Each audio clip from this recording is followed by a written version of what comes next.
John Cena's dramatic heel turn and alliance with The Rock at Elimination Chamber 2025 was one of the most talked about moments of the year, but the excitement faded fast when the final boss failed to show up at WrestleMania 41, leaving Cena without backup and fans without payoff.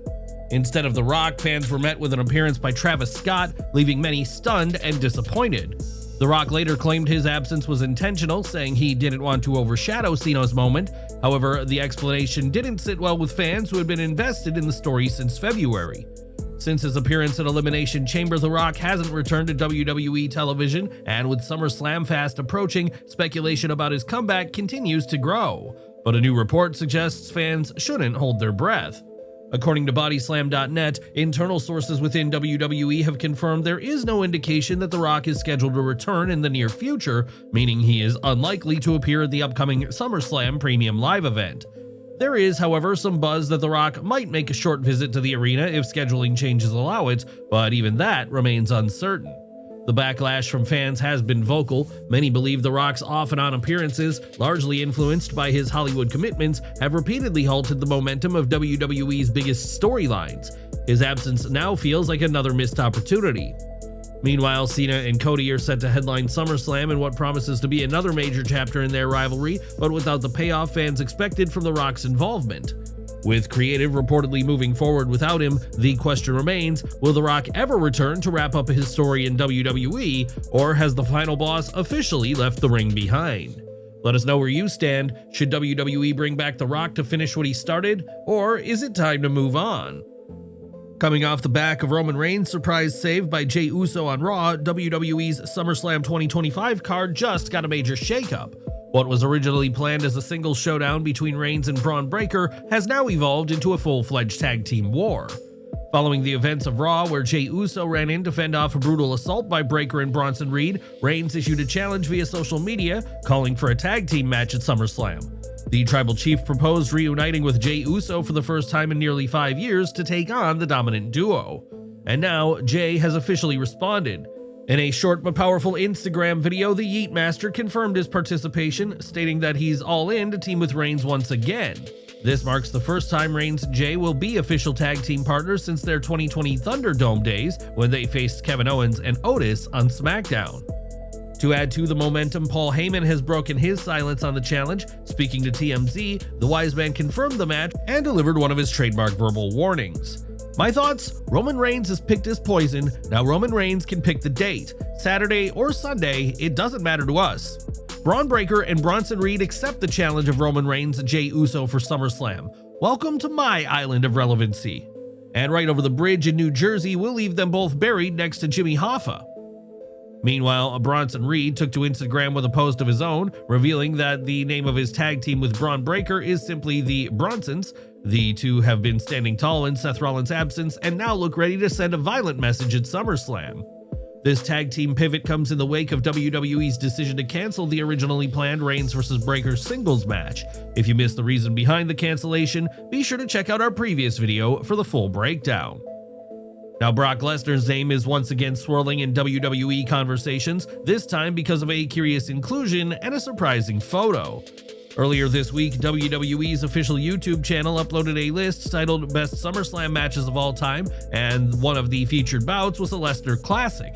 That alone was enough to stir speculation, but what really fueled the fire was a rare public appearance from Mr. SummerSlam himself, looking drastically different than the last time fans saw him. A new photo of Lesnar quickly made the rounds online. He appeared leaner, but still incredibly jacked. His arms and shoulders were massive in a black tank top. His hair looked noticeably longer too, though it was partially covered by a cap. The snapshot sparked immediate chatter among fans, wondering if the Beast might be preparing for a return. But despite the visual buzz, insiders say that's not likely anytime soon. According to PW Insider, Brock Lesnar is still banned from WWE appearances due to ongoing legal complications involving the Janelle Grant lawsuit. The report firmly stated that Lesnar will not return until he's officially cleared by TKO Legal. UFC Hall of Famer Daniel Cormier also addressed the situation during an interview with Demetrius Johnson, hinting at behind-the-scenes issues. He's banned for the things that he did, Cormier said, choosing not to elaborate further. That vague remark even prompted Brian Alvarez of Wrestling Observer Radio to follow up with clarification. There's only one reason why he's banned, and that's because of the lawsuit. Until TKO Legal signs off, he's not coming back. So while the sight of Brock Lesnar has fans buzzing and WWE's video tribute keeps his name relevant, his return remains on hold. For now, it's all about the waiting game. Enjoying the video? A quick like goes a long way in helping us grow and deliver more wrestling news you care about. We have some news on Pat McAfee now, as the ESPN star has officially owned up to his role in spreading a false and harmful rumor that targeted a college student earlier this year. On the July 24th episode of The Pat McAfee Show, McAfee publicly apologized to Mary-Kate Cornett, a student at the University of Mississippi who was falsely accused of sleeping with her boyfriend's father. The rumor originated from an anonymous post on Yik Yak, a social media app known for unverified gossip. It quickly went viral and was echoed across various platforms. Back in February, McAfee repeated the claim on his show without verifying the source. The consequences for Cornett were severe, as her name and photos circulated rapidly online, leading to a wave of harassment that turned her life upside down within days. This week, McAfee revealed that he had recently met Cornett and her family in person and used the opportunity to apologize directly. "I can now happily share with you that I recently got to meet Mary-Kate and her family," McAfee said on air, "and I got a chance to sincerely apologize to them and acknowledge that what I said about Mary-Kate was based solely on what others were saying on the internet." McAfee explained that he held off on addressing the situation publicly until after meeting the family face-to-face. He described them as wonderful people and admitted he felt sick watching Cornett recount the harassment she endured in media interviews. In April, Cornett spoke to NBC News, revealing the aftermath of the false accusation, leaked personal details, death threats, and a terrifying swatting incident that saw police storm her family home. Despite her not being named by McAfee during the original segment, his role in amplifying the false narrative added fuel to an already volatile situation. McAfee, now taking full accountability, has clarified his mistake and extended a heartfelt apology, one that many felt was long overdue. Now, Drew McIntyre is never one to hold back, and that held true during his appearance on the latest episode of Logan Paul's Impulsive podcast. The Scottish Warrior, who is set to team up with Paul to face Randy Orton and Jelly Roll at WWE SummerSlam 2025, used the opportunity not just to hype the match, but also to fire some shots at the current WWE locker room. The former WWE champion made it clear he's unimpressed with the physical presence of most modern-day superstars, bluntly stating, "It drives me nuts when I see some of our guys on some of these huge public platforms, huge TV shows, because these days, no offense, but 85% of our guys don't look like they should be in WWE." McIntyre went on to share feedback he regularly hears from his friends who tune in to catch him on TV. "My buddies contact me and go, 'Yo, I've just turned on the wrestling for a while to see what you're up to. It's cool to see people. Oh, Logan Paul's on there and he's killing it. Roman Reigns, what a freaking star when he comes on screen. Comes right off the screen. You're a freaking giant.' And then there's those other guys who look like they should be serving me my fast food at McDonald's or whatever. And honestly, I could kick their ass. It takes me out of it." While McIntyre defends his colleagues as solid in-ring performers, he admitted their lack of physicality might be costing them mainstream connection. He added, "I tell them these guys are great wrestlers. You'll connect with them eventually, but they're like, we're not going to watch long enough for that to happen." Wrapping up his blunt assessment, McIntyre didn't mince words when calling out his peers. "Jesus, guys, get in the freaking gym." Backing up his talk with action, McIntyre also revealed that he's recently stepped up his own training by hiring a personal trainer and nutritionist for the first time in his career. The result? A gain of 15 pounds in just 5 weeks, with a grueling diet of 6,000 calories a day fueling his transformation. McIntyre's comments are sure to spark debate across the WWE universe. Do you agree with his take on today's roster? Should more WWE stars focus on building a larger-than-life presence, or is in-ring skill enough? Let us know your thoughts in the comments below. We are kicking off the AEW Dynamite news with Adam Page, who made it clear to Wheeler Yuta that he's going to make him pay for what the Death Riders did to Colt Cabana on Collision this past week. The faction attacked Cabana upon his return to television, as he was part of the commentary team for the night, which is why the match was proposed, much to the delight of the fans. The two men put on a physical match, and even though Yuta started out strong, he was ultimately defeated by Page after he hit a buckshot lariat. Page then threatened to take things to an extreme level as he was going to hang Yuta with the chain, but he stopped and told Yuta that the rest of the Death Riders didn't care about him enough to save him in that moment. The match felt more like a squash than anything else, and it could have lasted longer to protect Yuta slightly, but it did serve its purpose of putting Page over and allowing him to get revenge. Page left him a bloody mess as he got vengeance for Cabana, while it showed a small glimmer of hope for Yuta in the sense that he could end up escaping the Death Riders again. But will Page be able to convince Yuta to leave them when Adam Copeland failed with the same task? Now that the Death Riders are without gold, it does feel like the group could end up falling apart piece by piece, and turning Yuta against his mentors would be a huge blow for the group, as he helped the faction a lot. AEW started its AEW World Tag Team Title Eliminator tournament this week on Dynamite, with several teams fighting to earn a chance at a title match at Forbidden Door, London, on August 24th. The full bracket was revealed on the show, but only one first-round match was confirmed as FTR took on JetSpeed, giving fans a taste of how high stakes the tournament will be. To no surprise, the match itself was highly entertaining, and Dax Harwood managed to get the pinfall victory over Kevin Knight to secure the win.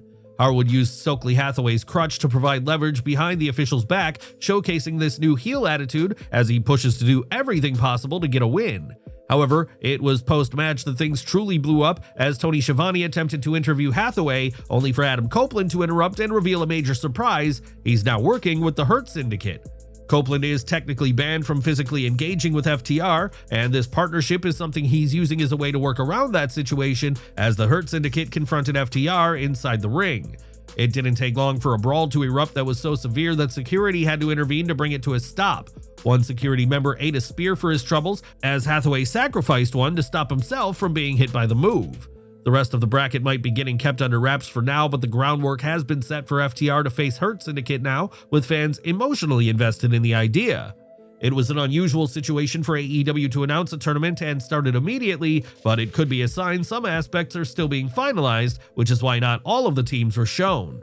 AEW boasts a deep roster that draws talent from New Japan Pro Wrestling and CMLL, therefore, there should be no shortage of surprises throughout this tournament.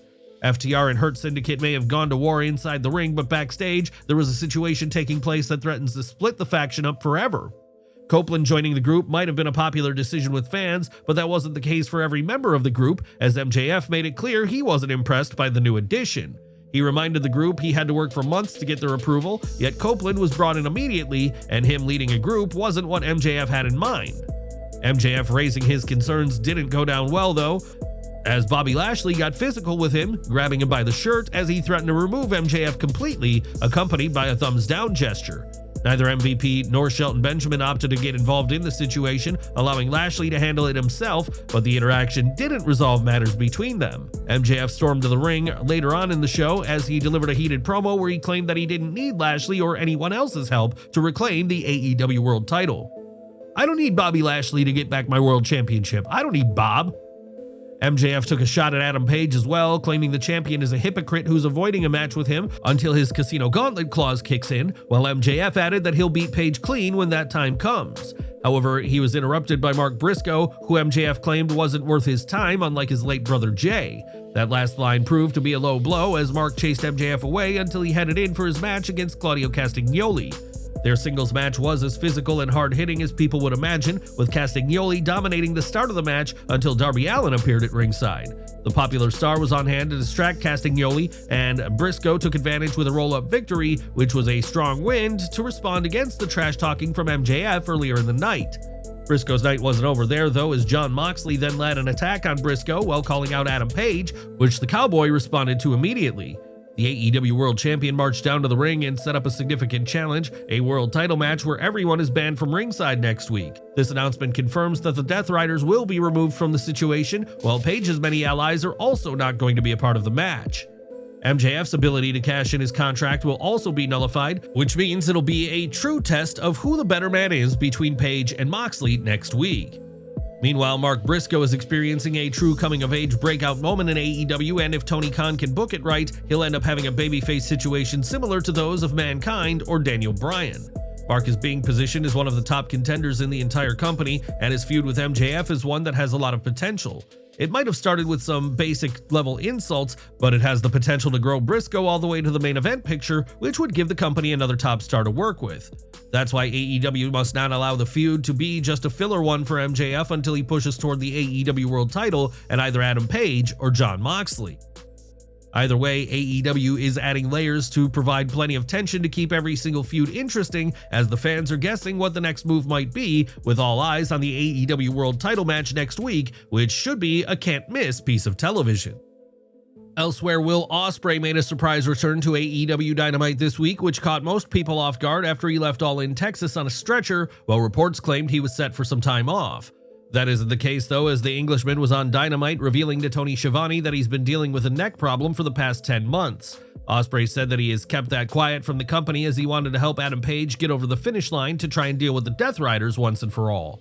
Ospreay then revealed the disappointing news that he had an MRI after All In Texas, which showed that he has 2 herniated discs that have gone into his spinal cord. Fortunately, Ospreay confirmed that it is treatable, and he should also be cleared for Forbidden Door London at the end of August, as he said that where he comes from, it's an eye for an eye. He made it clear that he's coming for the Death Riders when he gets back, and he certainly has plenty of history with the group. Ospreay had helped Page during the main event of All In Texas, and he was ultimately attacked by Claudio Castagnoli as he put a chair around his neck and stomped on it, which led to him being stretchered away. Page thanked Ospreay for his actions previously, but the severity of Ospreay's injury proves just how much he put himself on the line in that moment.